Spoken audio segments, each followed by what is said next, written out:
আজকে আমি বানাইমু চিতল পিঠা আতপ চাল আর ভাত দিয়া বানাইমু তুলতুলা নরম চিতল পিঠা। এর মাঝে লই লইছি আমি আতপ চাল আর ভাত এটা ব্লেন্ডার হইয়া লই লইছি।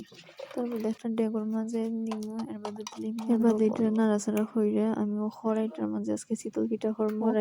খড়াইটা আমার বয়ানি হয়ে গেছে আর এবার আমি একটু লাহানি নাড়াচাড়া হইরা আমি চিতল পিঠার ব্যাটারটা দিলাইমু খড়াইয়ের মাঝে। এর বাদে গুঁড়া দিয়া এটার উপরে দিয়ে আর একটু পানি দিলাইমু যাতে সুন্দর হইয়া ফুলে। তো আমার একটা চিতল পিঠা হয়ে গেছে, এটারে আমি সুন্দর মতো তুলে নিলাম। সেম ওলাহানি আমি আরো কতটা চিতল পিঠা বানাইমু। আবার দিলাম ব্যাটারটা খড়ের মাঝে দিয়ে আমার আর একটা চিতল পিঠা বানাই দিই। কয়েকদিন অসুস্থতার কারণে আমি ভিডিও বানাইতে পারছি না, ছাড়তেও পারছি না। তো আজকে যেহেতু আমার ভালো লাগে তার লাগে আমি ভিডিও ছাড়লাম। চিতল পিঠা যেহেতু করছে তার লাগে হয় ভিডিও ছাড়ি। তো হয়ে গেছে আমার পিঠা। এটা মাঝে দিয়ে আমি বাখর পাতা দিছিলাম তার লাগে আর একটু সুন্দর হয়েছে।